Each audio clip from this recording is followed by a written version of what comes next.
மோடியை இலக்காக வைத்து தாக்கினார்கள், பாசிஸ்ட் என்று அட்டாக் செய்தார்கள். ஆனால் இன்று முதலமைச்சரும் அவருடைய குடும்பமே சென்று மோடியோடு கைகுலுக்குவது என்ன காரணம்? எதனுடைய அடிப்படையில்? இனிமேலாவது இஸ்லாமிய சகோதரர்களும் கிறிஸ்தவ சகோதரர்களும் திமுக போடுகின்ற நாடகத்தை நம்பாதீர். தமிழ்நாடு சட்டமன்றத்தில் எதற்கெடுத்தாலும் ஆளுநரை குறிவைத்து தாக்கக்கூடிய போக்குகள் அதிகரித்து வருகிறது. கைகொட்டி கொண்டு சும்மா பார்த்து கொண்டிருக்க மாட்டோம் என்று எச்சரிக்கை விடுவது ஒரு மிகப்பெரிய ஆபத்தானதாக நான் கருதுகிறேன். ஆளுநர் மாளிகை மீதோ ஆளுநர் மீதோ கை வைக்கிற அளவுக்கு போச்சு அப்படின்னா இப்போ தமிழ்நாட்டில் அவர் வர அரசாங்கத்துக்கு வாய்ப்பே இருக்காது. அதுதான் நான் எச்சரிக்க விரும்புகிறேன். இரவு 12 மணி, காலை 4 மணி, காலை 5 மணி, விடிய சாராய் விற்பனை நடக்கிறது. செந்தில் பாலாஜி அவர்களும் பொறுப்பேற்று இதை முதல்ல தடுக்கணும். இதுதான் இன்னைக்கு இருக்கக்கூடிய மிக முக்கியமான பிரச்சனை. தமிழ்நாட்டுடைய பிரதான அரசியல் கட்சிகளோடு கலந்தாலோசித்து இந்த போராட்டங்கள் நடைபெறும் என்பதை நான் தெளிவுபடுத்த விரும்புகிறேன். நான் பத்திரிகையாளரிடத்தில் மிக முக்கியமான ஒரு கருத்தை வலியுறுத்தியிருந்தேன். தமிழ்நாட்டில் ஆன்லைன் ரம்யா ஆனாலும் சரி, அண்மை காலமாக இளைஞரிடத்திலே அதிகரித்து வரக்கூடிய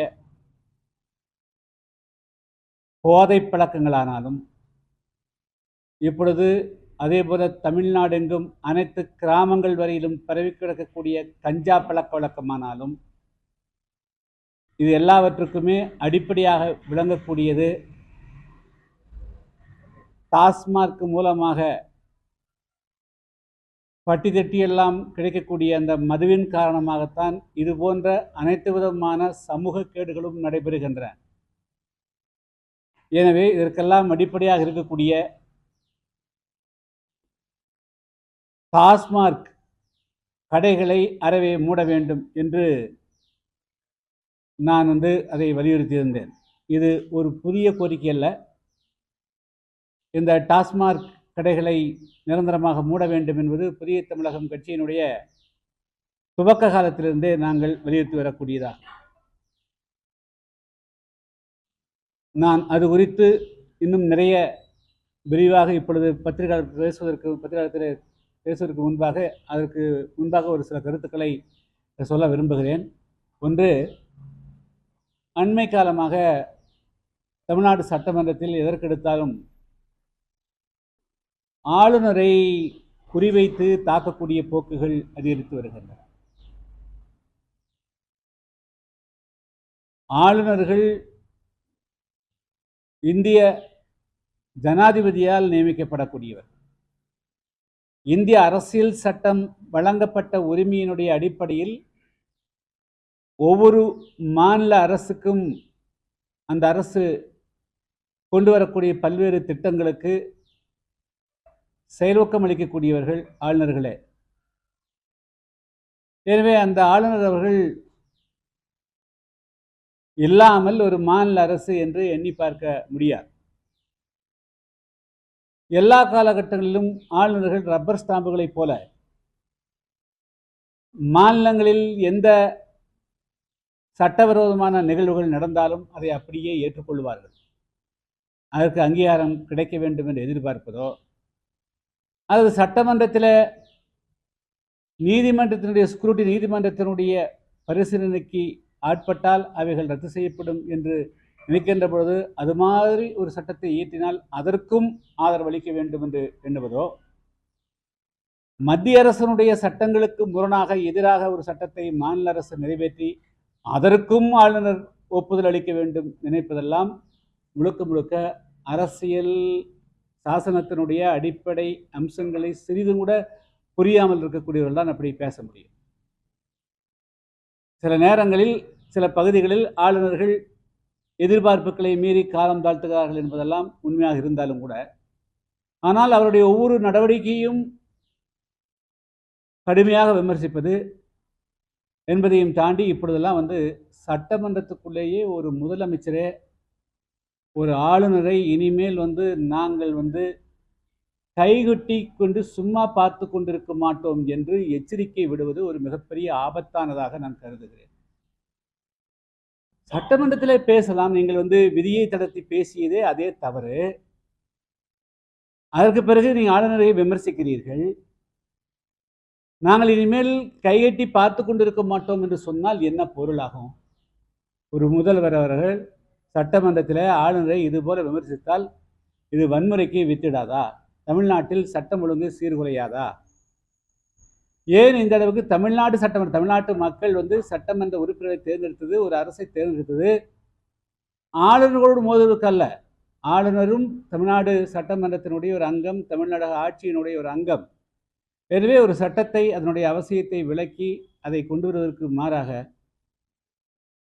ஆளுநர் அலுவலகம் ஆளுநரையே ஒரு அரசியல் களமாக்கி இப்பொழுது கடந்த 2021 வரையிலும் தமிழ்நாட்டில் எதற்கெடுத்தாலும் மோடியை இலக்காக வைத்து தாக்கினார்கள், ஃபாசிஸ்ட் என்று அட்டாக் செய்தார்கள்.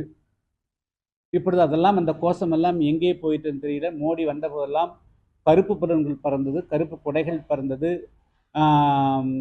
மோடியை திரும்பி போ என்று ட்ரெண்ட் ஆக்கப்பட்டது. ஆனால் அவைகளெல்லாம் இப்பொழுது கம்ப்ளீட்டாக முழுமையாக விட்டுவிட்டு சரணாதி அடைந்து விட்டு இப்பொழுது குடும்பம் சகிதமாக சென்று கை குலுக்குகிறார்கள்.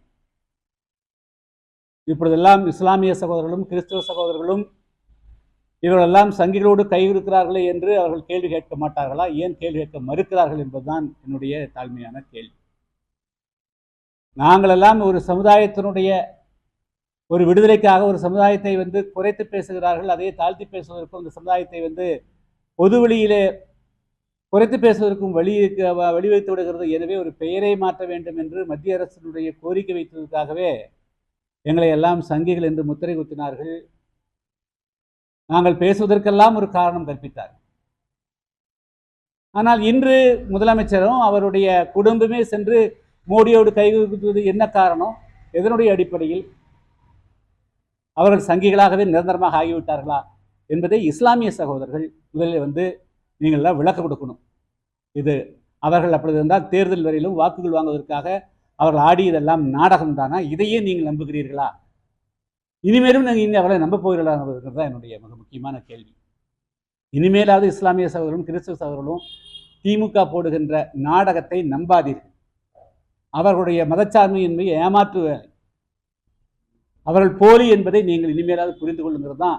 அதுவும் குறிப்பாக இந்த ரம்ஜான் மாதத்தில் உங்களோட தொப்பி போட்டு வருவாங்க, தொப்பி போட்டு ஏமாற்று வருவாங்க. இந்த நேரத்திலேயாவது நீங்கள் தயவு கூர்ந்து ஏமாந்து விட வேண்டாம்ங்கிறது தான் என்னுடைய அன்பான வேண்டுகோள்.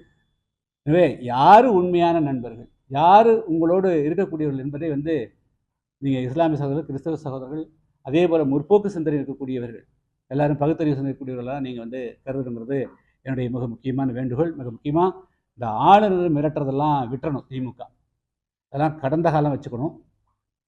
ஆளுநர் மாளிகை மீதோ ஆளுநர் மீதோ கை வைக்கிற அளவுக்கு போச்சு அப்படின்னா இப்போ தமிழ்நாட்டில் ஒரு அரசாங்கம் இருக்க வாய்ப்பே இருக்காது. அதுதான் நான் எச்சரிக்க விரும்புகிறேன். நீங்கள் எச்சரிக்கிற போது அப்புறம் நாங்களும் எச்சரிக்க வேண்டிய கடமை எங்களுக்கு வந்துச்சு. அடுத்தது நான் மிக முக்கியமான ஒரு சொன்னது தமிழ்நாட்டில் நீங்கள் ரம்மியால் ஆங்காங்கே ஒரு சிலர் உயிரிழப்பு ஏற்பட்டது, புரழ்ந்தார்கள். அதை தடுக்க வேண்டிய பொறுப்பு இருக்கிறது. எனவே அந்த உயிரிழப்புக்கு காரணமான ரம்மியை தடை செய்வதற்கு நீங்கள் சட்டம் கொண்டு வந்தீங்க. அதுக்காக நீங்கள் பெரிய போர்க்குரல் எழுப்புறீங்க. நான் இப்பொழுது தமிழ்நாடு அரசிடத்தில் வைக்கக்கூடிய வேண்டுகோள், இந்த ரம்மிக்கு அடிப்படையாக காரணமாக இருக்கக்கூடிய மது போதை பழக்கங்களுக்கு அடிப்படையாக இருக்கக்கூடிய இந்த டாஸ்மார்க் நிறுவனத்தை முற்றாக மூட வேண்டும் என்று சொன்னால் 2021 சட்டமன்ற தேர்தலுக்கு முன்பாக ஸ்டாலினுடைய சகோதரி கனிமொழி ஊராக போய், அதே போல் அவருடைய சன் உதயநிதி நாங்கள் வந்த உடனே டாஸ்மார்க் மூடுன்னு எல்லாம் சொல்லிக்கிறாங்க. தமிழக பெண்கள் விதவையாகிறார்கள் என்றெல்லாம் சொன்னாங்க. எனவே தமிழக இளைஞர்களுடைய உயிரை பாதுகாக்கவும், தமிழக பெண்கள் விதவையாவதை தடுப்பதற்கும் நீங்கள் உடனடியாக டாஸ்மார்க்கையும் மூடுவதற்கு நடவடிக்கை எடுக்கணும். இதுக்கு எந்த விதமான சட்டமும் அவசியமே இல்லை. சட்டம் நிறைவேற்ற வேண்டிய அவசியம் இல்லை. தமிழ்நாடு அரசு அவங்களா ஒரு உத்தரவு போட்டு டாஸ்மார்க் கடை மூட வேண்டியது, இதுக்கு ஆளுநர் ஒப்புதலோ பிரசிடென்ட் ஒப்புதலோ தேவை கிடையாது.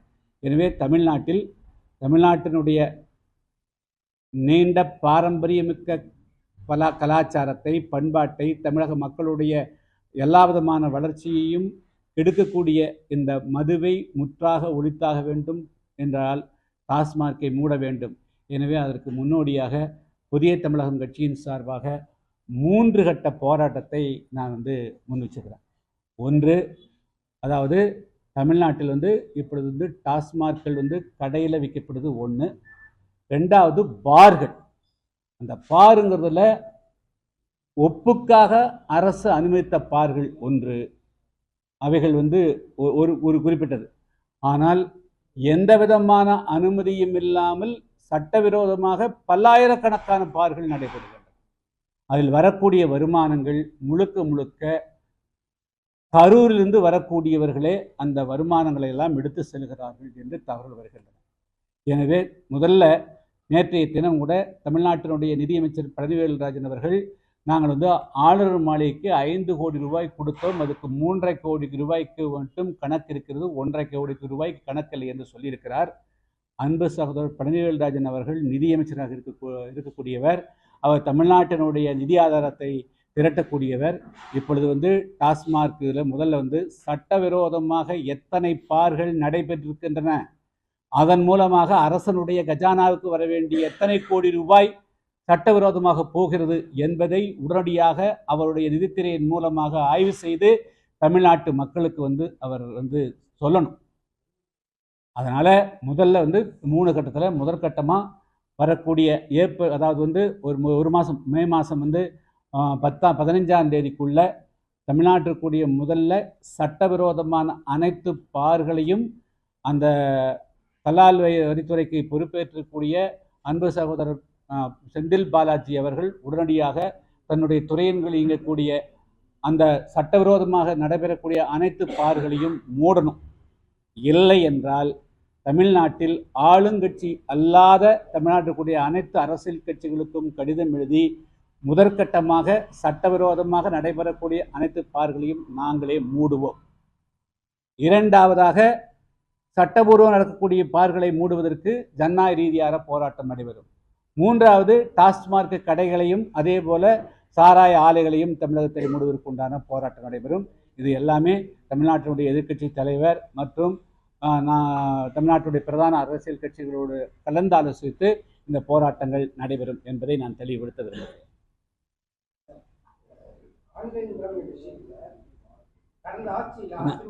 இன்னைக்கு ஹைலைட் அதெல்லாம் முடிஞ்சு போச்சு. இன்னைக்கு ஹைலைட்டு நான் சொல்ல விரும்புகிறது, அடுத்த டார்கெட் தமிழ்நாட்டில் ஒரு நாளைக்கு ஏறக்குறைய 4000 5000 வரையிலும் டாஸ்மாக் கடை இருக்குது. அதுக்கு பக்கத்தில் 10,000 15,000 மேற்பட்ட சட்டவிரோதமான பார்கள் மூலமாக பல கோடி ரூபாய் ஒவ்வொரு நாளும் சில நபர்களுடைய வீட்டுக்கு போகுது. ஒரு சில நபர்களுடைய கஜானா, தனிநபருடைய கஜானா போகுது. இதை தடுப்பதற்கு நிதியமைச்சர் அவர்களும் முதலமைச்சர் அவர்களும் அதே போல அந்த கலால் வரித்துறைக்கு பொறுப்பேற்ற செந்தில் பாலாஜி அவர்களும் பொறுப்பேற்று இதை முதல்ல தடுக்கணும். இதுதான் இன்னைக்கு இருக்கக்கூடிய மிக முக்கியமான பிரச்சனை. இன்னைக்கு நிறைய இடங்கள்ல மதுபான பார்கள் அனுமதி இல்லாமலே நடந்துட்டு, அது எந்த மாதிரி நடக்குதுன்னு கேட்டீங்கன்னா, மதுபான கூடங்கள்ல மட்டுமல்லாமல் தோப்புக்குள்ள தனியார் இடங்கள்ல மெயின் ரோடுகள் எல்லாம் நிறைய இடத்துல தனியாவே பார் நடக்குது. இதெல்லாம் எப்படி அனுமதி வாங்குறாங்க? நான் இதான் கேட்கிறேன். அதாவது கடை அனுமதிக்கப்பட்ட டாஸ்மாக் கடை 6500. முதல்ல 1 லட்ச ரூபா 2 லட்ச ரூபா சேர்த்து அரசிடத்தில் அனுமதி பெற்ற கடைகள் 4000 பார்கள்.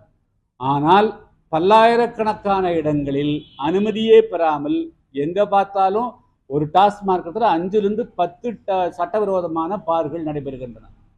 எந்த இடத்துல ஒரு சின்ன ஒரு குடிசை மாதிரி போட்டுக்கிறது, தோப்புக்குள் நடத்துறது, அதே வீட்டுக்குள் நடத்துறது, இது போல எல்லா இடங்களும் இரவு 12 மணி, காலை 4 மணி, காலை 5 மணி, விடிய சாராய விற்பனை நடக்கிறது.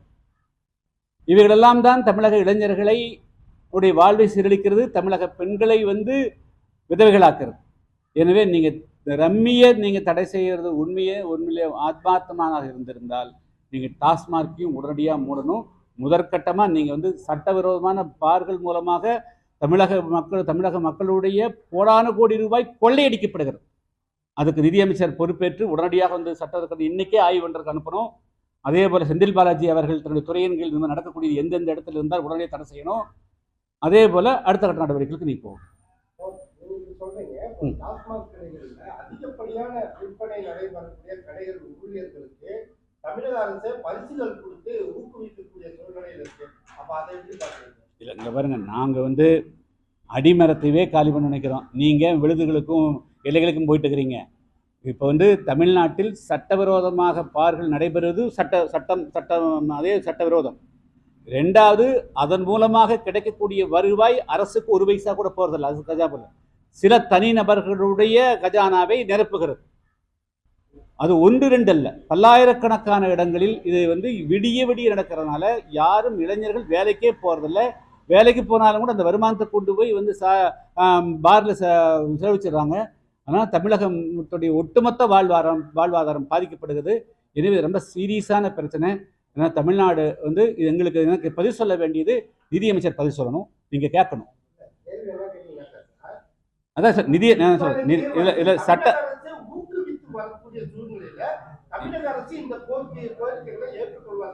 இல்லை, அதாவது என்னுடைய நான் வந்து எதுக்கும் ஒரு காரணத்தை கற்பிக்க விரும்பல. தமிழ்நாட்டில் இந்த மாதிரி சட்டவிரோதமாக பார் நடக்குது. எங்கே நடக்குதுன்னா அதை காட்டி கொடுக்கறதுக்கு எல்லாம் தயாராக இருப்பாங்க, சரிங்களா? அதுக்கு எல்லா இடத்துலையுமே அங்கங்கே வந்து எங்கே நடக்குதுங்கிறத நீங்கள் ஆய்வு பண்ணிங்கன்னா எல்லாருக்குமே அதை சுட்டி காட்டுறதுக்கு எல்லாம் ஆளு தயாராகிறாங்க. முதல்ல நிதியமைச்சரும் அதே அந்த துறையத்துடைய அமைச்சரும் முதலமைச்சரும் 3 பேரும் பொறுப்பேற்று முதல்ல சட்டவிரோதமாக நடக்கக்கூடிய அனைத்து பார்களையும் நீங்கள் உடனடியாக மூடணும். புதிய தமிழகம் கட்சியினுடைய போராட்டம் என்பது அந்தந்த மாவட்ட தலைநகரங்களில் இருக்குமா, அனுமதி இல்லாமல் செயல்படக்கூடிய பார்கள் முன்னாடி? இப்போ வந்து இது குறித்து தமிழ்நாட்டினுடைய பிரதான எதிர்கட்சியினுடைய தலைவர் சகோதரன் எடப்பாடி பழனிசாமி பேசுவேன், பாஜக பேசுவேன், அதே போல் தோழமை கட்சியில் இருக்கிறாங்க அவங்க பேசுவோம். மற்றும் வந்து ஆளுங்கட்சியோடு இன்னைக்கு கூட்டணியாக இருக்கக்கூடியவர்கள் கூட பல பேர் வந்து இந்த டாஸ்மார்க் வந்து ஒழிக்கிறதுல எல்லாருக்கும் கருத்து உடன்பாடு உண்டு. அவரிடத்திலும் பேசி நாங்கள் போராட்டம் ஒன்று துவங்கினால் அதன் மூலமாக முதற்கட்ட 3 கட்டத்தில் ஃபேஸ் அவுட், சட்டவிரோதமாக நடக்கக்கூடியது விடிய நடக்கக்கூடிய பார்களை க்ளோஸ் பண்ணுறது எங்களுடைய வேலை. அதுக்கு அவருடைய ஆலோசனையை பெற்று நான் வந்து நடவடிக்கை எடுப்பேன். எதிர்கட்சி தலைவராக எடப்பாடி பழனிசாமி அவர்களுடைய நடவடிக்கைகளை நீங்க தயவு இருந்து இன்னைக்கு வேற எதுவும் டைவர்ட் பண்ண வேண்டாம், சரிங்களா? இப்போ அதெல்லாம் வந்து பேச வேண்டாங்க, அது முடிஞ்சு போச்சு. இப்போ டாஸ்மார்க்கில் உயிரிழந்தவங்களுக்கு இல்லை, முதல்ல வந்து இப்போ டாஸ்மார்க் இத்தனை வருஷம் இருந்தவங்களுக்கு அதுவும் இருக்குது. நீங்கள் எல்லாமே சேர்த்தணும், ரோட்டில் விபத்தில் இருந்து எல்லாருக்குமே சேர்த்தணும். இல்லை, அதாவது நீங்கள் அப்படி போனால் தனிச்சாக ஒன்று வேண்டாம். நீங்கள் வந்து இன்னைக்கு வந்து நம்ம அது ஒன்று முட்டுப்படி ஆகிப்போச்சு. இன்னைக்கு வந்து ரூட் காஸ் எது வந்து ஆணி வேரை பிடுங்கி இருந்தால் தான் எல்லா பிரச்சனைக்கும் தீர்வு வேணுங்க. இன்னைக்கு தமிழ்நாட்டுடைய இளைஞருடைய வாழ்வை சீரழிப்பது, தமிழ்நாட்டு பெண்களை விரைவாக்கக்கூடியது டாஸ்மார்க். எனவே டாஸ்மார்க் ஒழிக்கிறதுக்கு, டாஸ்மார்க் நிறுத்துறதுக்கு, தடை செய்யறதுக்கு தமிழ்நாடு அரசு ஆக்கப்பூர்வ நடவடிக்கை. முதற்கட்டமாக தனியாருடைய கஜானாவை நிரப்பக்கூடிய சட்டவிரோதமான பார்களை க்ளோஸ் பண்ணுங்க 24 ஹவர்ஸ்க்குள்ள. தேங்க்யூ. இதுபோன்ற செய்திகளை மேலும் தெரிந்து கொள்ள எங்களது யூடியூப், ஃபேஸ்புக் மற்றும் ட்விட்டர் ஆப்களை சப்ஸ்கிரைப் செய்யவும்.